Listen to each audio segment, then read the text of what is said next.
It's time to put the water pump on, so I want to make a bracket to hold it and do the usual stuff, cut it, file it, shape it and all that.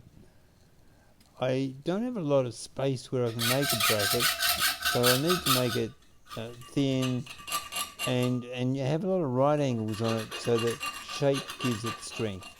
And that's the plan is, and just make it hold the water pump nice.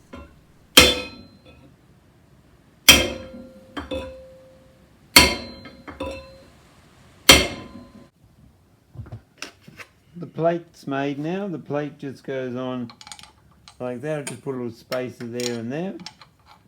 And that goes on like there, like that. I will take this off in a second, show you what that looks like inside there. The other issue I had was this. This is a Mercedes-Benz Valley water pump, basically just for hot water around the heating core, I guess when the motor's turned off or something like that. So, but what I couldn't find was a plug for it. So what I got was these plugs, flattened it out. They're just little flat pins, put a wire in there, pushed it in there, pushed that down so it wasn't touching each other, then filled it in full of silicone. So that's permanent, and it runs and all that, tested all that, so that's good. I have two sensor units. Remember, I may have talked about them once before. This one is a sender, in other words, it will vary the amount. So this one will tell me what temperature the motor is, and see how that water goes around that all sweet. So that one's a varying one. This one here, which I took a long time to find one, is an on-off switch. 80 on, 80, it's written on there, 85 off. So it's not meant for this, but it's the right. I've found one with the right screw size. The only problem is when I screw that in, it touches before it gets tight. Like it gets to there and it touches. So what I did was I got a smaller one of these, cut it off, and screw that in there, and then sent a drill down there, and drilled it to a couple of mil of the end there. Then got with a Dremel and scalloped it in that way, so that now, when I put that in, screws in, that's where as far as it went before, but now it keeps on going. And I'll show you with a torch, the bottom doesn't touch anymore. Oops, that's a bit too bright, but see there's a gap, I can't. Yeah, there's a couple of mil gap. So the water will go through there and underneath it, around it, and all will be sweet. So this is my on-off switch for the water pump, and the other one is a varying one for the water gauge. It's all done. I haven't put the clamps and stuff on yet there, but it's tight enough. The main thing I want to show you on this one is the bracket that holds everything in place. There's a gap under there, and I'll do a round with the video in a second.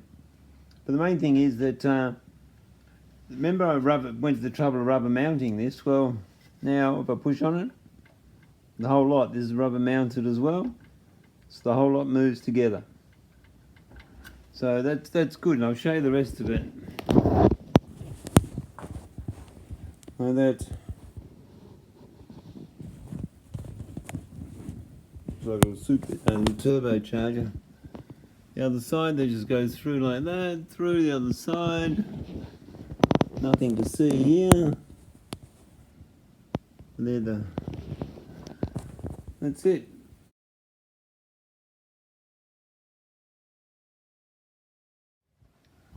I don't know what I was expecting to find underneath here, but I wasn't expecting to find corrosion. I've just got a torch, and I tried to find the hole that goes through. That's the hole on the other side, but I can't find the hole that goes in the head, and I've poked around with wire and stuff, so it must be in there on the other side somewhere. This is the other side, just a few things like that. That sits on there like that. Notice how the inlet's at the top, and that's where the water goes in. And there's a plate across here with a little hole in it, so if any water goes in there, it doesn't get trapped. The air can bubble to the top and then burp over the other side there. So the water goes in that top passage, right through to the other side, around, back out to here, and there's the hole that little hole there that goes into the head, through the head, and out the top of the head just there. So in, round, out, up, into the radiator, out the bottom of the radiator, over to here and in again. So, and that is a tremendous amount of water. That's just a regular like Postie type motor with a big box around it. So I would say if there's any sort of like a thermal current happening, because hot water at the top, cold water at the bottom, it's going to circulate to some degree. Just a real light, mild circulation without any pumping.